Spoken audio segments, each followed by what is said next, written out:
You're listening to Mid-Atlantic Gravel, Travel, and Dirt.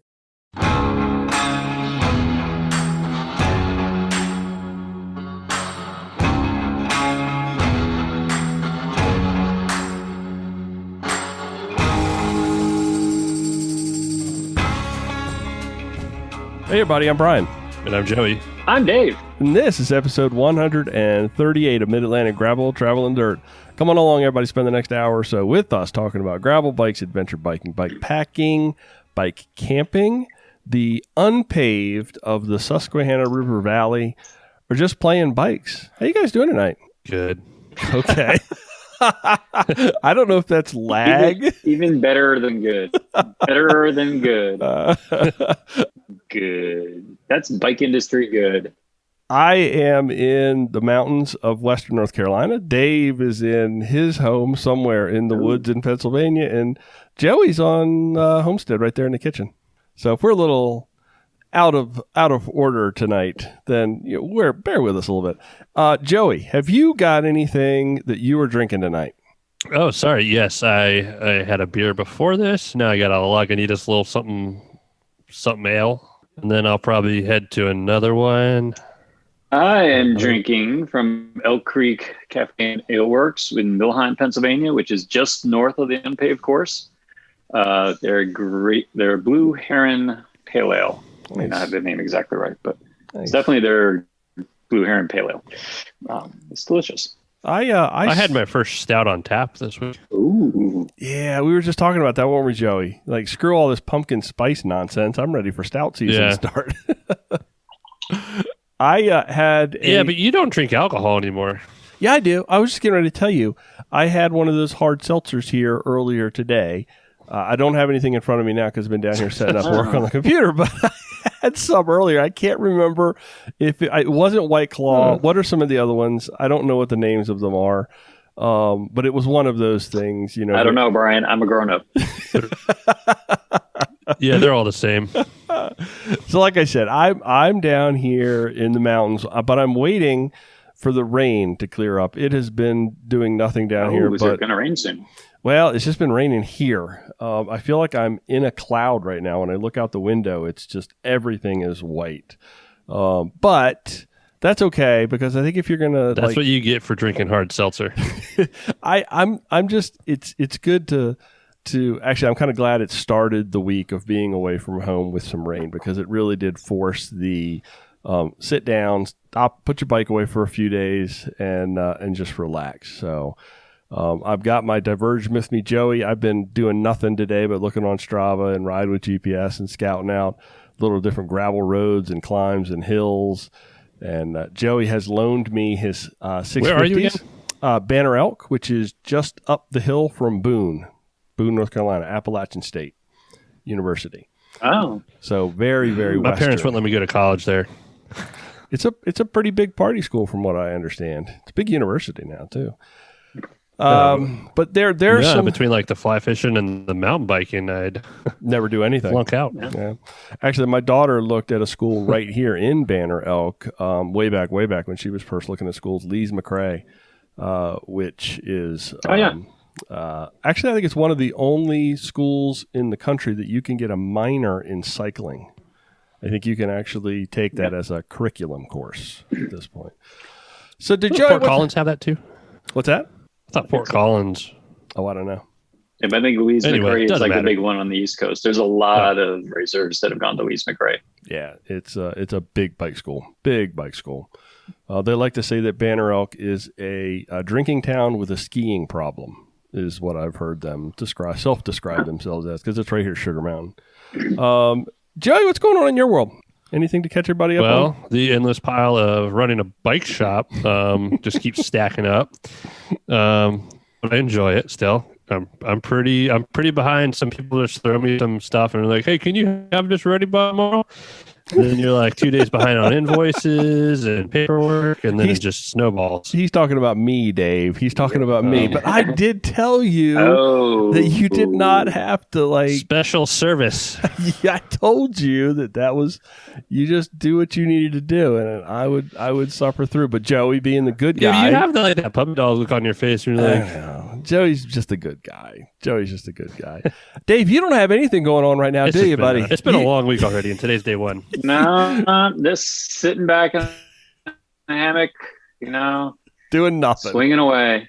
Yeah. I don't. What do you do all day? Just doing a whole lot of nothing, not looking at screens at all day.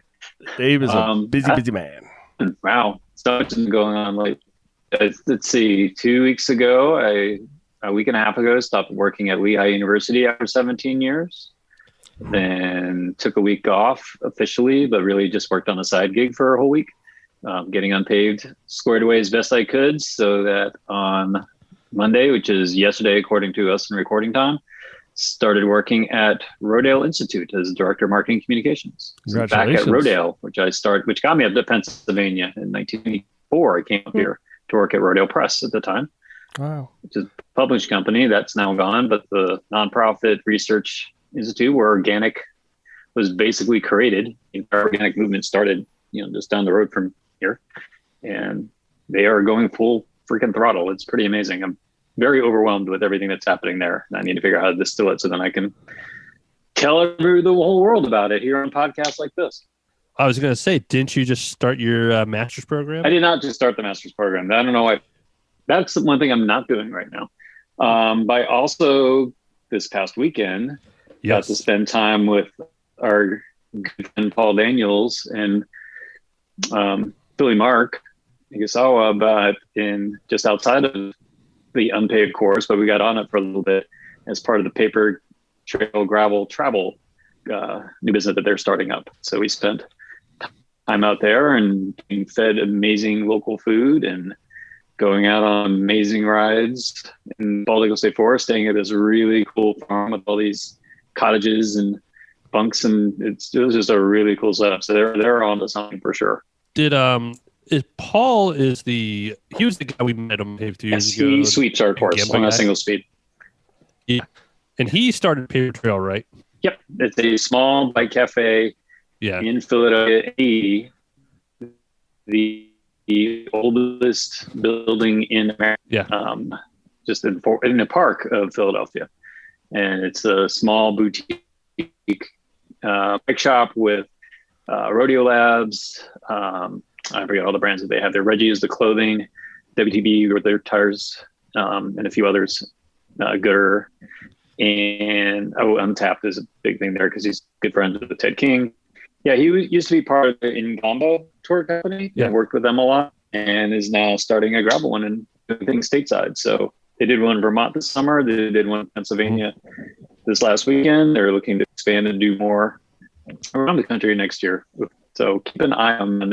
They do a fabulous job. It's definitely it looked amazing, pampering, and it's what everyone deserves at some point in their year or life. It was truly wonderful. I felt refreshed coming from a good bike vacation.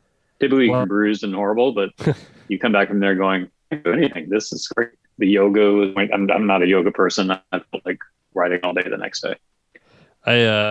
We could probably do a whole episode on that, but it looked like I've actually been trying. I should have got his number a while ago. I might know it. Yeah. In fact, everyone on it now. Here, hold on. Yeah, call and make your best Wookiee noise. Whoops, it's actually Brian's number. It looks like, everything was set up. Like you guys all had the rodeo. Like, did it come with like kit, glasses, socks, like the whole Ridge works? Supply. That was another different Ridge Supply. Oh yeah. Yeah. So their tagline is, "You pedal, we do the rest," or something like that. And you show up with your shoes, helmet, computer, and some basic measurements if you want to. You can bring your bikes in and they can guide it off of that. But yeah, we rode Rodeo Labs Planimals. I want to do that. That's it cool. was so nice. Except with Redshift, that was another company. So I finally got a long-term review of the Redshift stem and their suspension seat post. Both of them are really great.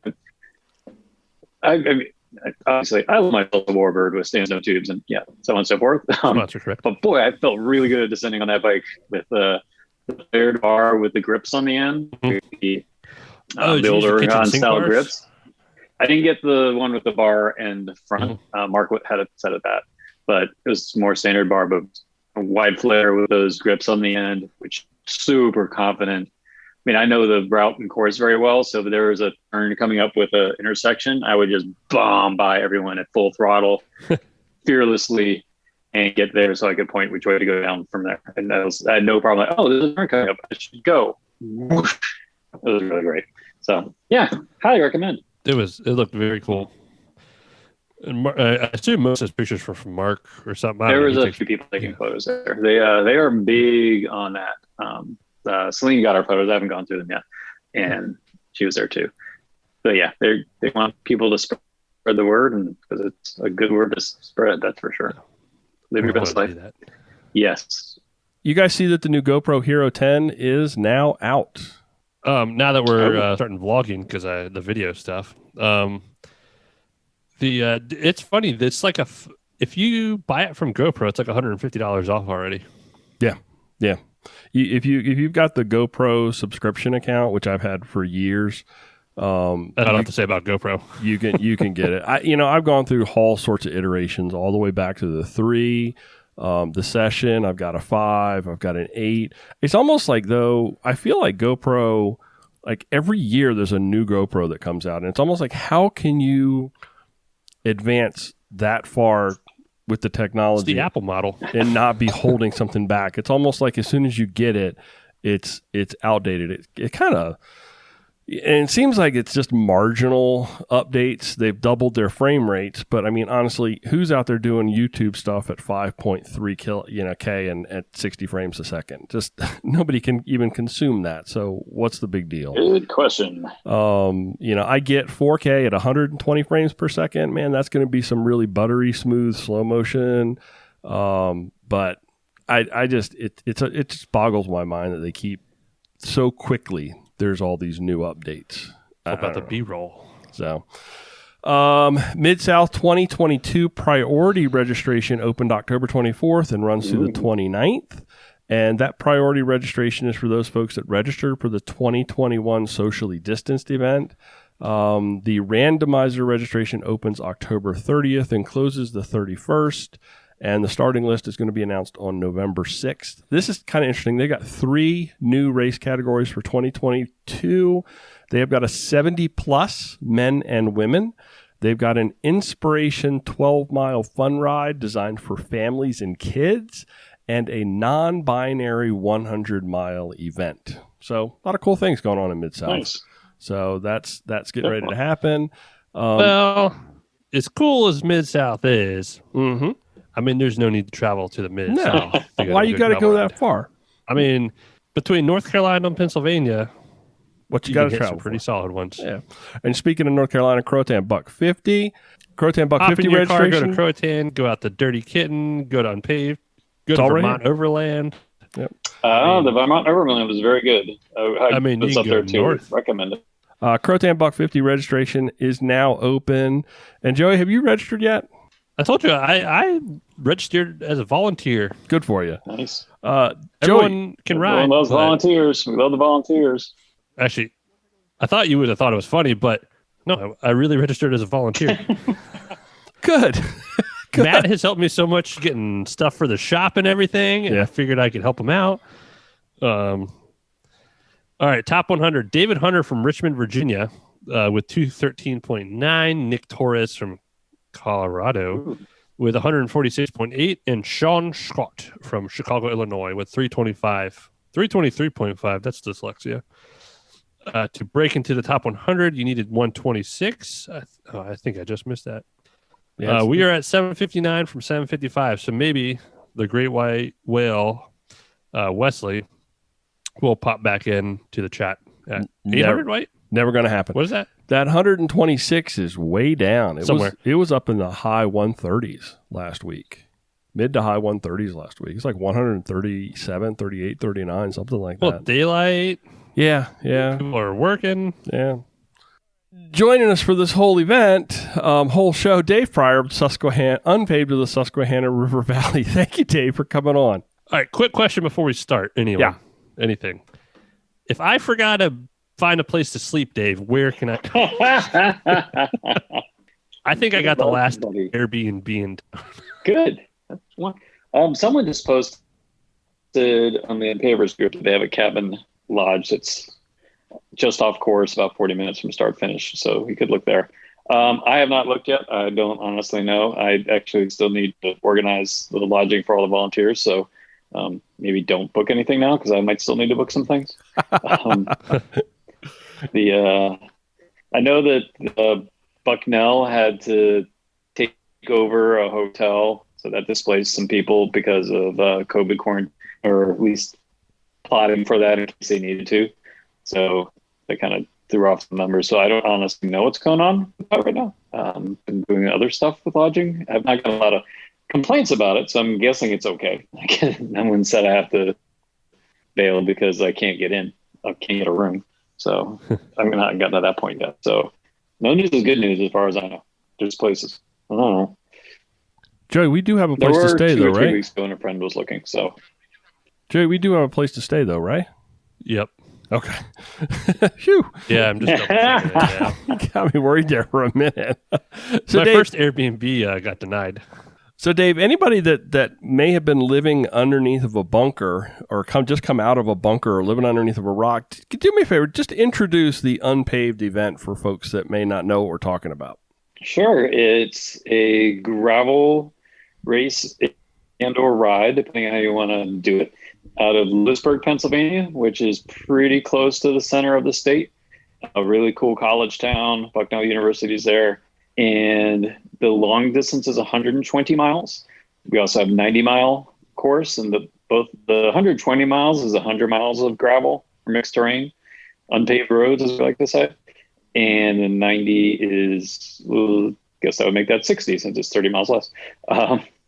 We also have shorter rides, 50, 30, and 20 miles that don't go into the forest. We call those the summits. They are mostly paved. It's less gravel, but also a lot less climbing to the mountains of the Bald Eagle State Forest. But if you think of the 120-mile course as a whole, it's, there's a rail trail that leaves Lewisburg. It's really pretty to go through farm country. Then we put you on some of the farm road. Some of those are unpaved too. At about 14, you get into the state forest, and then you are in unpaved territory, which has a number of climbings. For 120 miles, we have roughly 10,000 feet of elevation gain on it. Also means 10,000 feet of descending. Don't get that part of it. Do think that we have some of the best descending I've ever done on a bike. There's really long, gradual gravel descents on it. And there are 6 aid stations out on course. 2 of them you go by twice.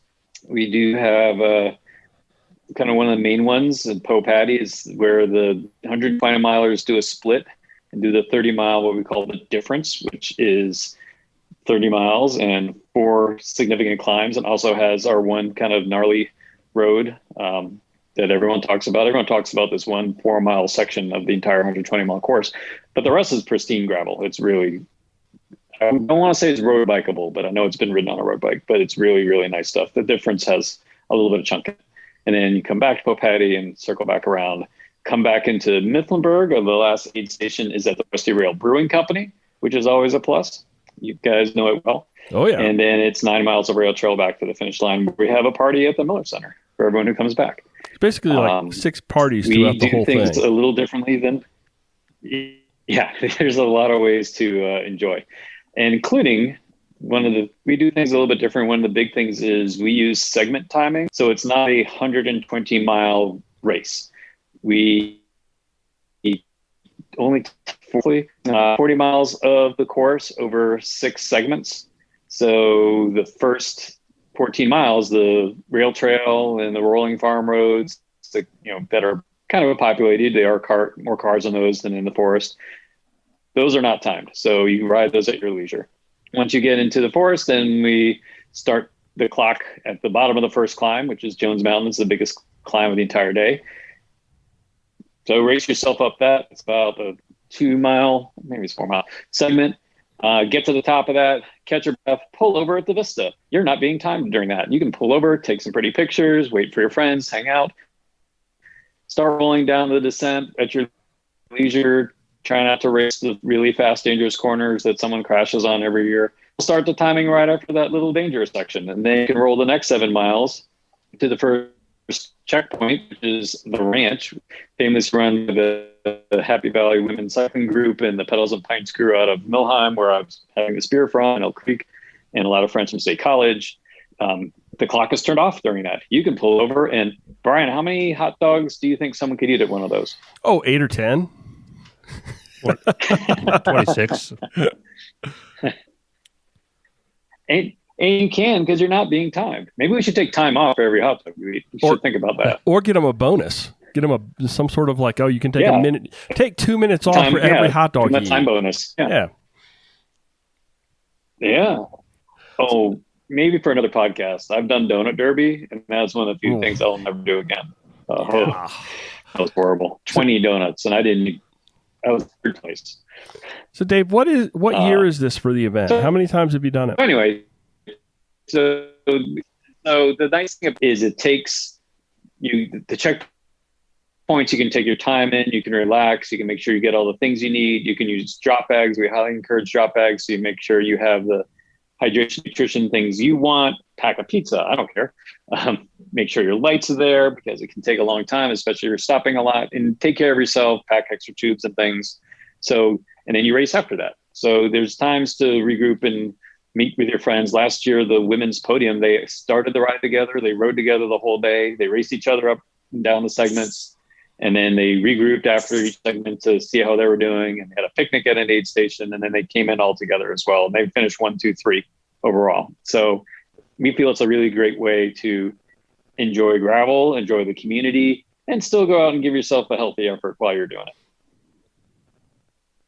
So how many years have you done the event, Dave? This will be year 4. Year 4. And what's the size of the event? This year, we're going to go up to 1,200 total people. So we have 800, a cap of 800 people we can have inside the forest in the 120-mile, the 90-mile, and something I haven't talked about yet, the overnight category. We'll bring that up later. And right now we have about a dozen left open that we reopened registration a couple weeks ago. The fills in it kind of empties again as people defer for next year, things come up, and we'll keep that going for about another week. And then we can also have your people doing the shorter distances, which are still beautiful, gorgeous rides and some of the prettiest farm country roads you've ever been on. It's really peaceful and wonderful on those roads. So 1,200 people total. Very nice. I mean, I guess it's one of the big, so what were you at before? Like 1,000? In 2019, we were 1,000. I think we may have gone a little bit over that. I think we were closer to 1,100 with the 20 milers. At that point, it was a 30 miler. Last year, we went down to 200 and just had the 120 miles on it. 200 was our cap for, an outdoor event in Pennsylvania during the restrictions, including 250, but we also had 50 volunteers. So then we had 200 people participants. Okay. So I know you mentioned it a little bit ago. So like course updates and whatnot. I know there's like a bridge out causing some reroutes. Possibly, probably, maybe. Yeah, probably. There are some bridges. If you've seen the photos, there's a lot of creeks this rides along. Sometimes we cross them. Sometimes the bridges go under construction. You repair them for one of them. I think is going to be good for another 100 years, but they aren't necessarily done yet. So we are still working with forestry and PennDOT and seeing where those are going to be at. So we're not ready to redo the course yet, but we have alternate courses at the ready. Believe it or not, they're practically the same distances for the 120 and 90 milers. So we're at the ready. It'll still be 6 segments. It'll still be the same distances. It just may not be what we have currently up on the site. We may not be able to go by Hobo Vista, for example, but there'll be another Vista on course. All the like vistas. All the vistas. There may be one really chunky trail for the 120s that they have to take for a section to go around a bridge, but we shall see. And that's what they signed up for. That's what they signed up for. Yeah, that Longville draft was bad. So I guess that's it's still a big question every day with gravel, like tire selection. And then, I've heard most folks say you can do most of the course on, some lighter duty, but I guess, if you're doing the 120, you're going to need something just a little extra. I would say selection-wise? for the 120, 40 is probably still optimal, depending on your comfort and skill level. So I mountain bike a lot. I mountain bike in Pennsylvania a lot. So I'm used to rock gardens and rock beds and going over things like that. And I know how to navigate and also relax through sections and maybe not push it through others. Yeah. So I would do something more like that and then have a more optimal setup for the other 116 miles. That's how I would go about it. So I also don't mind underbiking at times, and that's just more my style. But if you're someone who is super worried about that and not worried about the rest of the day, then I don't know, take a cutthroat out with 2.1, 2.3s and rail that section and then mosey along the whole rest of it. So that's one of the things I love about gravel bikes is you have a setup, and I think your setup should be for what you ride most of the time, whatever your local stuff is. And then you get to something that's different, and then your body has to adjust and the rider has to adjust. I think 40s are optimal for the course as a whole, just because we have such long descents. There are turns on them. So you want a good contact patch when all of a sudden there's a left-hander that you're surprised by. We try and market as well as we can, but people still get surprised by them. I think 40s are kind of optimal. I've been riding right now 38s on wide rims, so they're close to a 40. But it's a wide variety. They'll probably be down to 32s. I'm sure someone will probably try it on a road bike. If you're listening, don't do that. Don't let that be you. Yeah.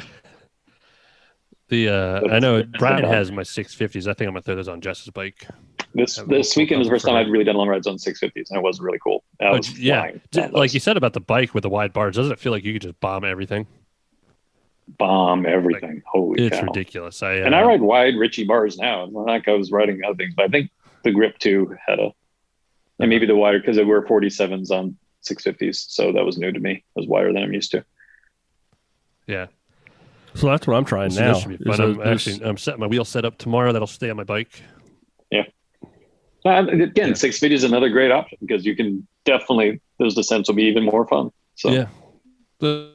A little more confidence and stability for some folks. Yep. So, you feel a little. I was telling Brian, you feel a little bit more sluggish in some areas, but if your confidence gets boosted for most of the ride, do it. Confidence is really good. I like it. You'd be surprised the amount of folks I deal with that I'm like, oh, a little bit thicker. You'd be a lot more comfortable, more confident, right? Yep. But and I understand. I came from a roadie background, and I'm looking at the bike that I use in my trainer now because it has 23s on it. That's all I ever rode, and it's all you ever need. Yeah, ride something wider. You go, oh, this is better. Oh, I'll get it now. So I imagine you put together some decent weather, but if weather did get sloppy, that could change tire selection a little bit. But I actually like a nice little overcast. Okay. But hopefully you didn't call for any rain. I've not called for any rain. We had a little rain at the end last year, some showers. Yeah. I will say that this course does really well in the wet. Unless we have a hurricane remnant come through, there should not be things that make, even with that, there won't be anything that makes you hike a bike for miles. I love you, Mid-South, but we don't have anything like that. They can keep red derailleur destroying clay in Oklahoma. Yeah. So I know there is some of that just north of our course. So we don't have any of that. It's a really rideable course. I think then you start making adjustments as a rider if it's really a wet, horrible day. Should you do the difference, or should you maybe 90 is plenty that you should do and make some of those adjustments? And that's something you can pick when you're at Pro Patty, right? Like if it is just sketchy, you just don't go that last little out and back or that last horseshoe. It's circle. A 30-mile section between mile 45 and 75. Yeah. You go Patty, I'm like, you know what? I can just say this is the second time I'm Bo Patty and just roll from here and start heading back because 90 miles is still a big day out there. That is. And that's whether it's weather or you're not having the day you wanted or you're having such a great day, you don't want to really put yourself in the pain cave. And again, that the difference is 30 miles of 4 significant climbs. So we like giving people the option, that's for sure. Yeah. You just air down your tires a little bit more than normal in the rain. Yeah. So speaking of tire selection and whatnot, and you briefly wrote about it, just so our listeners can hear, because to be sponsor correct, who do you have on board this year? Because I I don't know how things have changed over the last few years since. We've had a couple. Richie's the one with tires that we have now. Yep. So they have a good WCS, and the 40 is really nice tire. Stands no tubes because you should always ride tubeless all the time, and they invented it. Bikes would not be as good without stand, that's for sure. You want others or? Oh, well, I would say I don't know how far in depth. I mean, Brian's a little laggy right now, so I'm trying to save this from wasting your time. But do you? I like the silent treatment for Brian. That's fine. Brian's just scared. Yeah, Brian. I say He's something 10 seconds behind, so he's afraid to jump in. I think you guys hear it like you guys are still talking. I'm really out of sync with everything that's going on over there in y'all's world. It's good. I really just want to talk about the whoopie pies coming up, but I didn't know. So is here without to cut that? Leave it. Yep. Okay. Salsa, Stands No Tubes, Goo Nutrition, Floyd's of Leadville, Giro, Volley. We have really good gear from both of those. I just got the Giro long sleeve jerseys. Loose ones are really cool. Who else? Nittany Mountain Works and Reload bag companies. You'd think as a professional I'd have this stuff handy where I could see them. For you to be firing off, from the hip. I am firing off from the hip. Purple Lizard Max, Philly Bike Expo, Earth Fed Muscle, which is a new nutrition company that's going to be coming out, or it's going to be there, which is really cool. And Richie brought them up. Rusty Rail Brewing Company. Chamois Butter is back, and they are planning some fun things to do in Popatty. They want to hang out there for the day and entertain the crowd that comes in there. Backyard Beans Coffee Company. That's exciting to have them on board. They're going to have coffee at Popatty. They're also going to much more about. We have 60 riders who are going to start the 120-mile course on Saturday and ride out and then spend the night at Popatty before they start riding back on Sunday. So it's not a timed event. We might, if we get time to do it, we might set up some scavenger hunt stuff for them or things like that to keep it entertaining. I think they'll entertain themselves. Play Saturday, hanging out on Sunday night at Popatty, which is one of the best campgrounds in the country, and then riding back. Speaking of nights, Lupine Lighting Systems, so everyone should ride with a light, and that's the best one out there. Crafter Solutions, the Bicycle Shop, Earl's Bike Shop, Happy Valley Women's Cycling Club. They're an amazing group they put on the Rothrock Grit event, which you guys were at in June, or Brian was at in June. Really good group. They do great things in the region. Freestyle Bike Shop is one of the best ones in State College. Our friend Nate, aka Baron von Fancy Pants at Hush Money Bikes in Lancaster. The Dutch Wheelman, Pito, who's at the bottom of Longwell Draft, saving people's days, and Paul and Paper Trail Bike Cafe. I think I covered them all. Very nice. I'm going to do a quick scroll again, but yeah, I think I got. Purple Lizard Maps? I did not. Oh my goodness, I'm the worst. Purple Lizard Maps I got, but the Susquehanna River Valley Visitors Bureau. Holy cow, this event would not happen. Oh man, that's why they're on the title. That's why everything happens because of them. They have saved the best for last. There you go. They have a lot of plans. I know I'd say this every time, but they're coming to fruition. They're going to do a Ride with GPS tourism site with a lot of routes in the region. They are heavy into the kind of people that this event brings to the region. They love it. They want more people coming up. So definitely keep an eye out for Susquehanna River Valley Visitors Bureau. I want to come up there with Paper Trail on a non-unpaved weekend. I'm in. Yeah, let's do that. Let's just come up and ride bikes sometime. So has Evan really set the standard for Popatty as a rest stop? I don't know, because the ranch is crazy good. They have a nice little, they're not competing, but maybe they're competing. Oh man. I don't know. I'm excited to actually go to Popatty this year as a rider. And then Rusty Rail's going to have, that's at a brewery. So I'm very happy with the aid stations. It sounds like it. Yeah. As always, every part of the ride is going to be fun. I'm excited. I've been counting out the days. I know I texted you a few weeks ago. And I know. I really need the days. I'm like, that's like scary. I've like set my whole season to this weekend coming up, but I just had to. It's just fun. And it's good. He's talking about days to the event, but coming in on Friday, and we're gonna have a pub crawl through town. We have eight, maybe six, different bars in Lewisburg who are gonna have events, or we're gonna have sponsors set up with different swag things and contests and specials and things like that. So that's happening on Friday night. On Saturday, the Lewisburg Fall Festival has been moved to our weekend. They did that a couple of years ago, loved it, so they're coming back. I was just on the phone with them before this. The alcoholic whoopie pies will be there, like some million other vendors. A lot of our bike companies will be there, so that's going to be exciting. It's just a great day of mingling bike folks with local folks and bike things with local crafters and treats and yummies. And it's all going to be in this park. It's not going to be the same park we were in 2 years ago. No. It's going to be in this one kind of behind, on the other side of the main street, tucked in behind things, which is also good.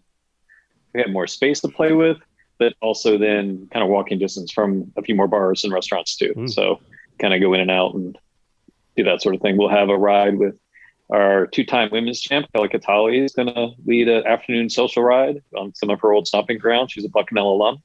So, but not as a stomping ground ride. It's going to be a I'm going to spin my legs out ride. What the ride you do before an event. Yeah. Not openers. Not break your bike and kill yourself. No, kill it's your legs. I think it's like 19, 20 miles tops, something like that. Okay. With a little rest stop and hangout thing. So you're definitely like a good social situation. There's kids activities, the rodeo, the Woolly Worm winter prognostication. That'll happen. So we'll find out what winter's going to be like when we see the size of the orange strip on the Woolly Worm caterpillar. Good times had by all. You like read my mind, because I was about to say, because like what to look for the weekend. Like I was trying to explain it to Jessica when she was trying to not take off school, and I was like, you got to take off Friday and take Monday. Off the weekend. Like you don't just go up like Sunday night. Went up Friday early. Cool. Perfect. That's how to do it. And you have a time on that's how you do it. Monday. I'm going to try and get up for a bike ride myself. We can go for a little social ride on Monday and see how your weekends went. And for you people who like playing in the water or have water podcasts, the Susquehanna River Greenway are going to do a pop-up paddle. I think it's a 12-mile. Wow. One way, like a drop in and then stop down right by us, or vice versa. I forget exactly how they set it up, with a lunch stop and that sort of thing on Saturday. So you can do both. Oh, if you're the kind of podcast. Monday, I was thinking about going fishing down at Penns Creek. And Penns Creek has apparently some of the best trout fishing in America. Penns Creek. I didn't realize that when I fished Penns Creek, it was right there in the past. Like that's like some of the best fishing. I figured since we're gonna be up there, I'm gonna go there Monday, I think. Cool. So, I would say that it sounds. I'm excited. It's actually not far away. I'm also dreading it at the same time because I got to leave my store for like 4 days. So hopefully the alcohol clears the stress level. It's short-term memory loss will be important for that. Yeah. So at a good balance, work-life balance. So we'll see. You've earned it. Well, yeah. Hopefully. I'll say don't let the shop burn down, but that didn't happen on your watch. Anyway. Yeah. I didn't do that. You want to be there for that anyway. Yeah. For you, this is a very well thought out question there, Brian. Am I missing the chat? Sorry. What has been the best thing to come out of unPAved PA for you personally, Father Dave? Yes, that's deep. The fame, not the fortune. Is that this or that? Fame or fortune? We have a choice. It's absolutely been meeting so many great people. Without a doubt. I met you guys through this. I met so many people. Kelly Catali is absolutely great. We were on another podcast together, and it was so much fun. The Matt and Jenny Acker come down from Michigan. Alison Tetrick came out, Ted King, but beyond the fast people, I've become much better friends with Baron Von Fancy Pants through this, the Happy Valley Women's Cycling Group. Started reaching out to them immediately. Like, how do I get more women involved in my events? Come talk to me about the events and what you guys would want to see. And they've been instrumental. And then I get to help them with their event. It just builds and builds and builds and builds. It's the gravel community. There's no doubt about it. Just so great and rewarding to just be part of helping build something people look forward to and then want to take me up for rides. I'm like, oh, you can be around, come ride with me. And that's so much fun to go ride with people. So it's been really rewarding. Yeah. It's a blast. I think the networking I was able to do is ridiculous. And I just went as a spectator. And it's fun. You were supposed to ride. I was supposed to ride. Yeah.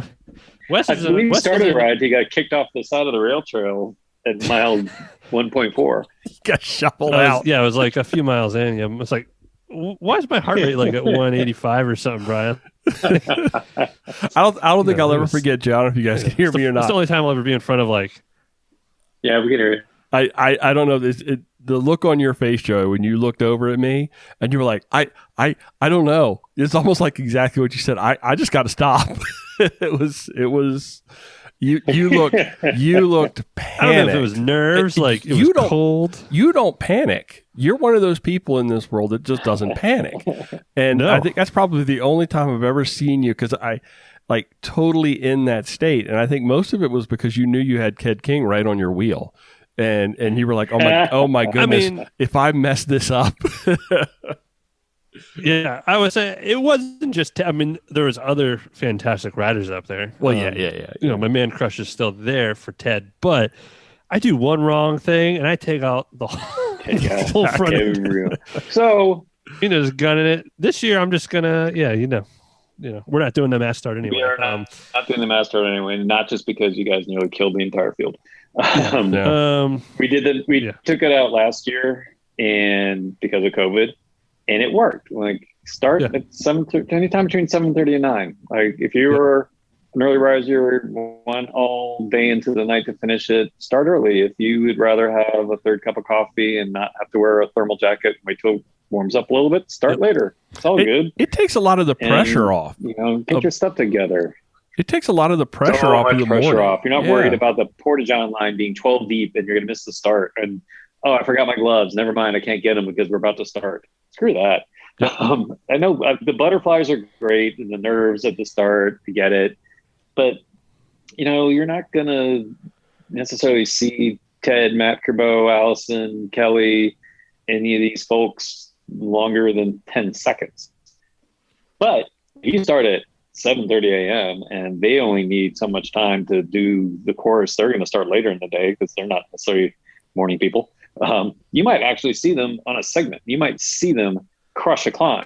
You might see them rail a descent. You might see them go down long roll drive. You might happen to be there and get out of their way. They might yell and say, coming through.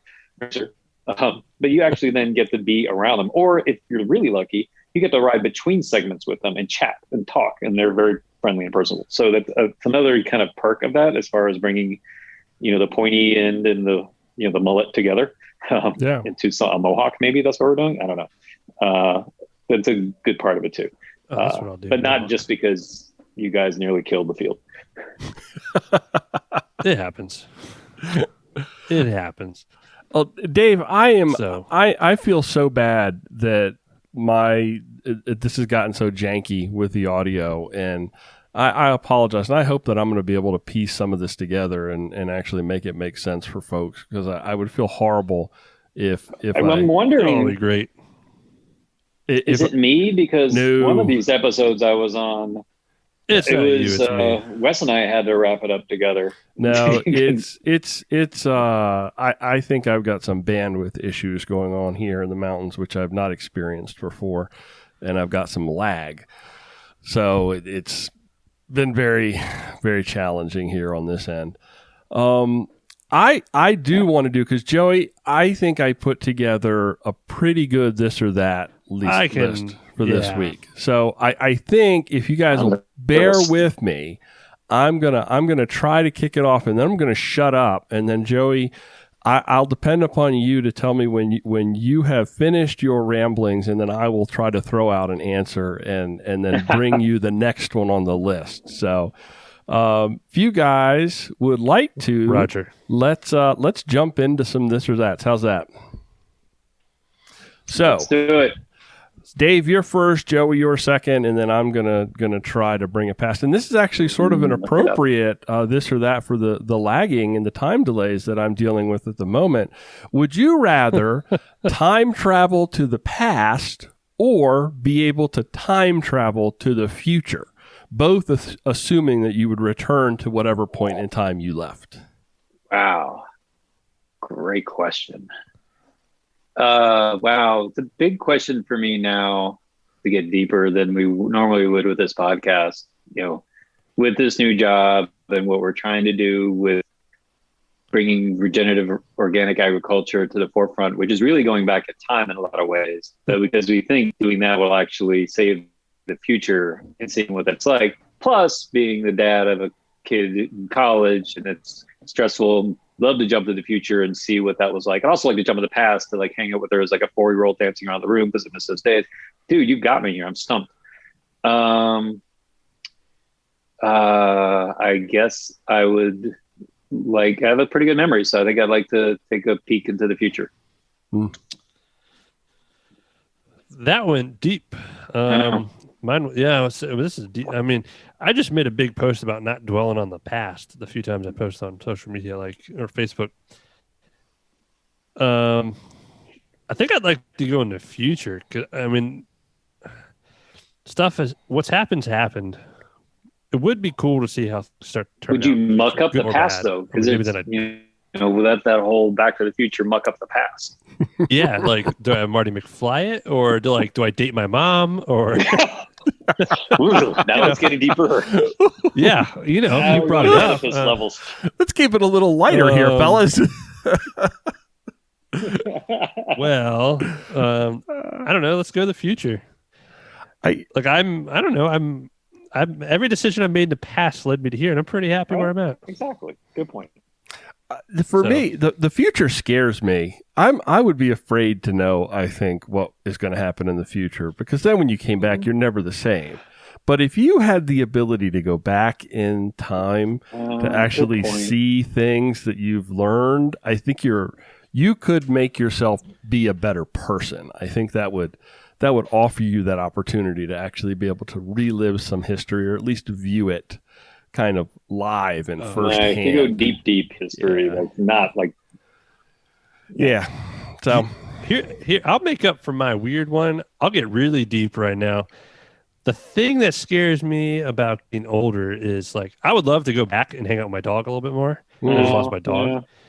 Man, now that I'm 31, I hate knowing that my parents are getting older. My pets got older. It's depressing. Mentally in the back of my head, it scares the crap out of me.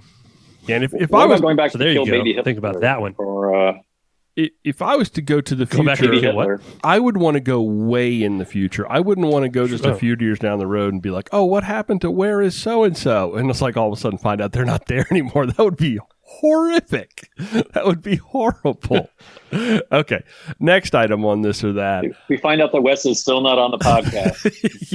That we don't have to see the future to be able to. Okay. Item number 2 for this week's this or that. This is the way, or I have spoken. Huh? Joey, I'll let you explain it. Dang, Dave. Did he break up, or definitely off on this one? Sense at all? No, it's a Mandalorian reference. He didn't break up. It was this is the way. Or I have spoken. What's I have spoken by? What's that from?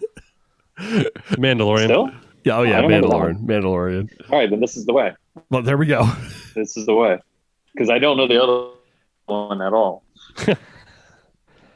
This is the way. It sounds like this is a super official. I have spoken, something like an old man would say. I have spoken. It's like something Brian would say. I like the I have spoken. Who said that? So this is what's the little guy's name? He encountered earlier, rode on the back of the big elephant looking thing, and I have spoken, kind of end all things, end all stories. Yeah. Now, oh my God, no! Then this is the way. I'm not even going to start this one and correct you, Joey. I was going to actually throw in here a third one and say, do you realize who I am? Okay, I was going to skip straight ahead. Third item, because this one is really pressing. I need to know the answer to this one. Choco taco or an ice cream sandwich? Ice cream sandwich. Ice cream sandwich. There you go. Really? You guys just take that like so simply. Is that what you wanted? No, the Choco Taco is amazing. Where did you grow up? But the Choco Taco, come on. So it's an ice cream sandwich. Well, all right. Okay, we'll agree to disagree. More than necessary. Last item on Said this you wanted week's- the answer. I think me and Dave agreed. Yeah, I'm just the oddball out, but I still think you're both wrong. Wah, wah, Choco Taco's better.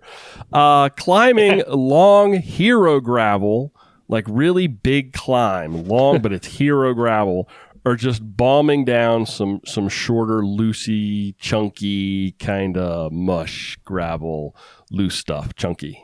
Wow. If you had rephrased that question flip, and it'd absolutely be long roll draft to the right turn to the Huffnagel road climb, because that is exactly the bomb down this chunk gravel, some potholes, rock beds, that sort of thing, and then you take a right, and then it's in the absolute perfect. It's still like the background of my phone, perfect gravel climb with a creek along the side, and it's just perfect. No one talks about how great that climb is, even though it's the best one on the course. So I guess it's the chunk descent. That's what sticks out in your mind. That's a tough one. Yeah, that's what They're sticks out. both really, really great. Yeah, it's what sticks out in your mind. I mean, it's definitely, and we have lots of other great climbs too. It's not like it's the only one. So I guess that's why that Huffnagel Road climb is really, really pretty. I take it that's Dave's answer. Oh, did I answer? I didn't really answer. Oh. No, let's get rad. To be No, let's fair, go. No, let's send it. We're going downhill. You Send did mention earlier when you're on a we won't mention the name because it's not a salsa, but you were bombing some roads earlier. But it wasn't chunky. You loved it. Those are perfectly smooth roads. Oh. Yeah, I didn't do any chunk on those. But I do. I mean, I ride mountain bike. I love climbing down stuff, and so I have done long well draft down and up. It's way better down. So send it. Let's go down. I do talk all the time about I'm always afraid of like blowing out a front wheel on a big descent. But I mean, I guess if it's for this, Brian, because this changed my answer, maybe not. You're always in the correct Yes, fitness. thank you. It's your fitness. My fitness. Exactly. As much as I say I don't like, I mean, I do love like really descent. I mean, I started doing downhill stuff, early in the day. Actually, my first concussion was on a gravel fire road on my downhill bike. Like not even on the trail. Like I hit a huge pipe drainage ditch and just ejected myself. But I still had a blast, and I got back up and kept going to the bottom, and then realized what happened. Yeah. It was fun. I would probably get an ice cream sandwich and then bomb some loose chunk. There's a chocolate taco at the top of the climb. Yeah. Joe, we've talked about this before. I enjoy the social aspect of climbing. I really do. I enjoy being able to settle into a rhythm. You've got people around you. It's kind of like it feels a little more social to me. And we don't get to ride a lot of gravel. So I'm always a little tentative. And if you throw some loose chunk on a big bomb descent, it's going to like give me a little pucker factor. So I think I'm definitely going to go with that. Now it's 650 by 47s. Well, we'll see. I'll let you know. As soon as this rain stops, I'm going to get out on some and see what I can make them do. So we'll see. I'll let you know. You break them, you buy them. Wait a minute. You'll have plenty of opportunity. We'll throw plenty of hero climbs your way at unPAved the Susquehanna River Valley. Yeah. I Super. I enjoy it. Guys, again, I apologize for this nonsense. Joe, have you got anything else before we begin to wrap this thing up? Oh, heck yes, I do. Go for it. We don't want to hear about your sorrows. This will be fine. Jess did the DC half the other day, I called an audible late at night. I went out on the canal. Man, that first 10 or so miles is freaking horrible. From Georgetown I rode to Carter Rock. there's some like super chunky parts of that canal trail that I almost considered getting on the WOND, which was paved right next to it. I don't know if you remember that section, Brian. Yeah, I do. Yeah, absolutely. Oh my God! And then they were doing a marathon on the canal, so that was not the greatest plan. But I did ride, like 20 miles of the canal, and it was great. But I didn't realize how chunky that first stretch is out of Georgetown. It's rattling in some areas. I don't know. Maybe I just wasn't expecting it. Just maybe in my mind, I was just thinking like Hero flat gravel, like not real gravel / smooth. It was chunky. That's about it. Just crushed the run and got she did stuck awesome in DC, and that was about it. I think she's going to be up in PA, I guess, right outside. Well, depends on who you talk to. She'll be up outside of your area, Dave, in a week or two, doing a quasi bike packing trip. Where at? Brian, do you know where that is? DNL. DNL? Yeah, DNL. Is that close? I don't know. It's long. It goes from just outside of Philly to well north of Jim Thorpe. So depends where she's going to be. I think she's doing the upper section. The upper section, I believe. Okay. Let me know where it's going to be. We'll try and go around, say hi or something. There's a group of ladies doing that. Awesome. Well, maybe we'll be on the side of the road with beer or something like that. I think that's her last event or last thing before unPAved. I will say another thing for people, if you either want to tune up before unPAved or just want to go for a great ride, the Pennsylvania Environmental Council has one of their public land rides, an in-person one the weekend before on the Saturday. I think that's the 2nd. So look up Pennsylvania Environmental Council and the public land rides. That'll be the Black Shannon State Forest, and that's a beautiful place to ride bikes as well. So we'll be out there, and that'd be a good place to hang out as well. My last thing before we shut this thing down, from a business standpoint, I don't know what the countdown is.